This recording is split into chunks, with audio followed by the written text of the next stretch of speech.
Ricin ఇంత పెద్దగా నడుస్తున్నప్పుడు మళ్ళా భారత్ ఏం చేస్తుంది, అప్రమత్తం అవుతుందా లేదా, భారత్ బలగాలు రక్షక బలగాలు ఏం చేస్తున్నాయి, ప్రభుత్వాలు ఏం చేస్తున్నాయి అని చెప్పి మీరు మాట్లాడుతుంటే ఫ్రెండ్స్, భారత్ తన హంట్ చేస్తుంది, సైనికులు వాళ్ళ హంట్ వాళ్ళు చేస్తున్నారు, షికారు చేస్తున్నారు నా కొడుకులను ఒక్కొక్కని.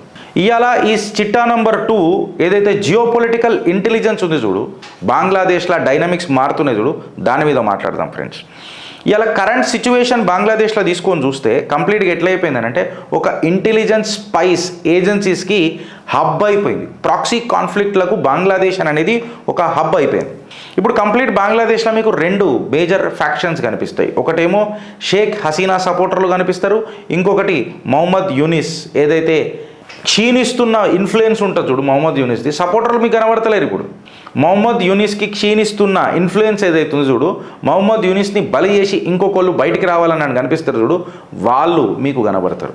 జాగ్రత్తగా వినండి. ఆల్రెడీ షేక్ హసీనా మీద మరణ శాసనం ఏదో వాళ్ళు జారీ చేసిరట. ఇప్పుడు ఢాకా ఎట్లయిపోయిందనంటే కంప్లీట్గా ఒక డెన్ ఆఫ్ స్పైస్ అయిపోయింది. వెనకటికి వినీస్ ఉంటుండే కదా, స్పైస్కి మొత్తం హబ్ అని అంటుండేది, అట్లా వినీస్ ఆఫ్ ఈస్ట్ అయిపోయింది. అలా ఢాకా అయిపోయింది. పంచాయతీ ఉన్నది, మన రక్షక బలగాలు అప్రమత్తంగా ఉన్నారు. అయితే కంప్లీట్లీ అలా ఢాకాలో మీరు చూస్తే బంగ్లాదేశ్లో ఎస్పెషల్లీ కీ ఇంటెలిజెన్స్ ప్లేయర్లు ఎవరెవరు ఉన్నారు అని అంటే ఐఎస్ఐ పాకిస్తాన్ నుంచి ఉన్నది, అమెరికా నుంచి సిఐఏ ఉన్నది, మన ఇదేమంటారు ఇండియా నుంచి రా ఆడ పనిచేస్తుంది. ఇన్ఫ్యాక్ట్ చైనీస్ ఆపరేటివ్స్ కూడా ఇవాళ బంగ్లాదేశ్లో గట్టిగా పనిచేస్తున్నారు. ఇవాళ యూనిస్ గవర్నమెంట్ ఏదైతే ఉంది కదా ఫ్రెండ్స్, దాన్ని ఖచ్చితంగా పాకిస్తానీ ఐఎస్ఐ నెట్వర్క్ సపోర్ట్ లేకుండా యూనిస్ ఇంత పెద్ద గాడు. ఇన్ఫ్యాక్ట్స్ వాళ్ళు కులేం సపోర్ట్ చేస్తున్నారు. ఇవాళ ఇండియా రా యాక్టివిటీ ఏదైతే ఉంది కదా కంప్లీట్గా చాలా డీప్ స్టడీ చేసి ఒక్కొక్క అడుగు మీరు ఇవాళ చూస్తారు. దాని తర్వాత కూడా ఏం చేసింది మన ఇండియా అనేది, బికాస్ భారత్ యొక్క సెక్యూరిటీ కన్సర్న్ అనేది ఇవాళ చాలా ఇంపార్టెంటా కాదా మనకు.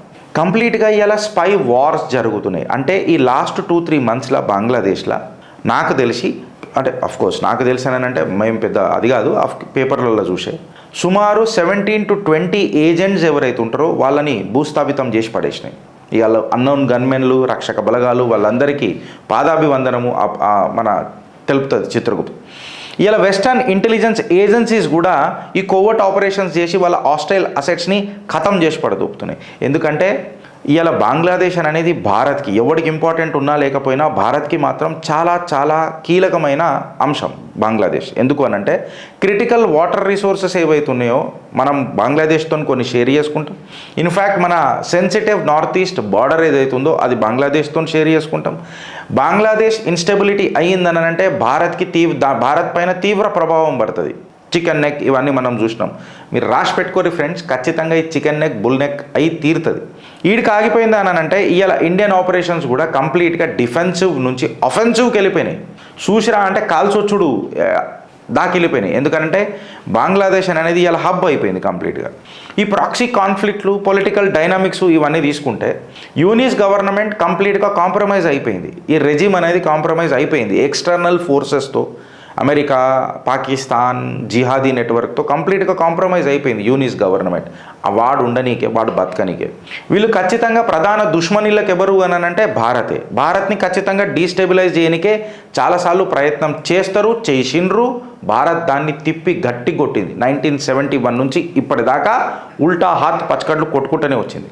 యాంటీ హసీనా ప్రొటెస్ట్లు ఏవైతే ఉన్నాయో అది చేసి మన యూనిస్ గాడు లోపలికి వచ్చిండు. ఇవాళ దీనికి యూనిస్ గారిని కూడా తొక్కి బయటికి రానికి కూడా ప్రయత్నం చేస్తారు. ఆనాటి యాంటీ హసీనా ప్రొటెస్ట్ల నుంచి ఈనాటి యాంటీ యూనిస్ మూమెంటం కాడికి కూడా ఖలీదా జియా ఇన్వాల్వ్మెంట్ గట్టిగా ఉన్నది. ఈమె జర కట్టర్ ఇస్లామిక్ ఎక్స్ట్రీమిజంని నమ్మిన మహిళ అని చెప్పి చెప్తారు. ఇలా బంగ్లాదేశ్ తనకు తానే చీలిపోయేటట్టున్నది. ఇన్ఫ్యాక్ట్ చెప్పాలనంటే ఆనాడు పాకిస్తాన్ విడిపోయి ఈస్ట్ పాకిస్తాన్ ఇక్కడ బంగ్లాదేశ్ అయిపోయింది. వెస్ట్ పాకిస్తాన్ ఇక్కడ ఈస్ట్ పాకిస్తాన్ ఏదైతే ఉండే చూడప్పుడు వెనకటికి అది బంగ్లాదేశ్ అయిపోయింది.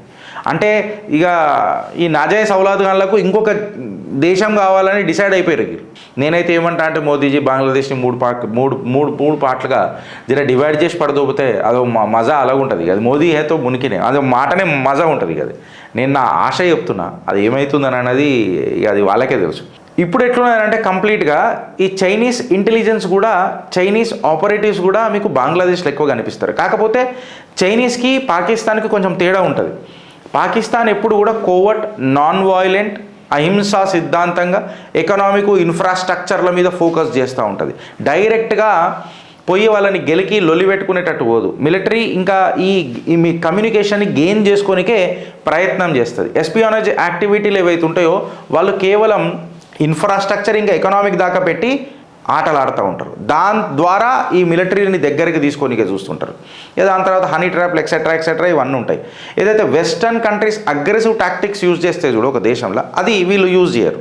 ఇవాళ క్లియర్ కట్గా ఒక ఫ్యూచర్ అవుట్లుక్ బంగ్లాదేశ్లో ఏమున్నది అని అంటే, ఈ నెట్వర్క్ ఏదైతే జిహాదీ నెట్వర్క్ ఉన్నదో అన్నోన్ గన్మెన్లు కొట్టుకొస్తున్నారు. దాన్ని మనం ఇలా డిసైడ్ చేస్తాం, మాట్లాడతాం. కొట్టుకుంటూ వస్తున్నారు. రక్షక బలగాలు కూడా చాలా అప్రమత్తంగా ఉన్నారు. నువ్వు కని విని ఎరగని స్టైల్లో అగ్రెసివ్గా, అఫెన్సివ్గా దీన్ని కొట్టేస్తున్నారు. షేక్ హసీనా ఖచ్చితంగా మన ఇక చెప్పాలంటే ఇంటెలిజెన్స్ నెట్వర్క్ ఆమెకు ఎంత లాయల్గా పనిచేసినాయో, తర్వాత ఆమెను ఏ రకంగా పక్కకు జరిపారో మనం అందరం చూసినాం కూడా. సో ఇండియా దీని మీద చాలా గట్టిగా ఉన్నది.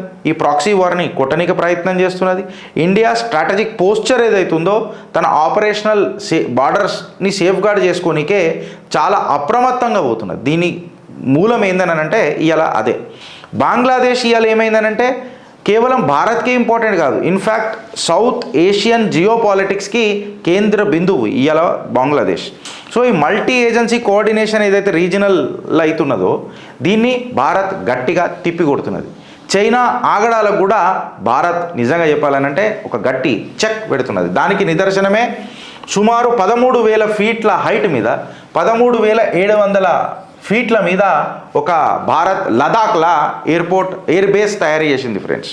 దీన్నే మన నయోమా ఎయిర్ బేస్ అని చెప్పి మాట్లాడతారు. అదేదో చిన్న పోరగాళ్ళ ఎయిర్ బేస్ కాదు, హెలికాప్టర్లు డ్రోన్లు దిగే ఎయిర్ బేస్ కాదు, సాక్షాత్తు మన గ్లోబ్ మాస్టర్లు దిగుతున్నాయి అనంటే ఇక మీరు అర్థం చేసుకోండి. రా ఏ చైనా దా, ఎక్కడెక్కడికైనా వస్తావు వద్దా. ఇది కేవలం లదాఖ్లో తయారు చేయడం అనేది పోరగాళ్ళ మజాక్ కాదు. 13,700 ఫీట్ల ఈ ఎయిర్ బేస్ తయారు చేయడం అనేది, అది కూడా ఫుల్లీ ఆపరేషనల్ ఎయిర్ బేస్ తయారు చేయడం అనేది కాదు. ఇది చాలా లైన్ ఆఫ్ యాక్చువల్ కంట్రోల్ ఉంది చూడు ఎల్ఏసి, దానికి చాలా దగ్గర, చైనా యొక్క ఎల్ఏసికి చాలా దగ్గర ఫుల్ క్యాపబుల్ ఉన్న ఎయిర్ బేస్.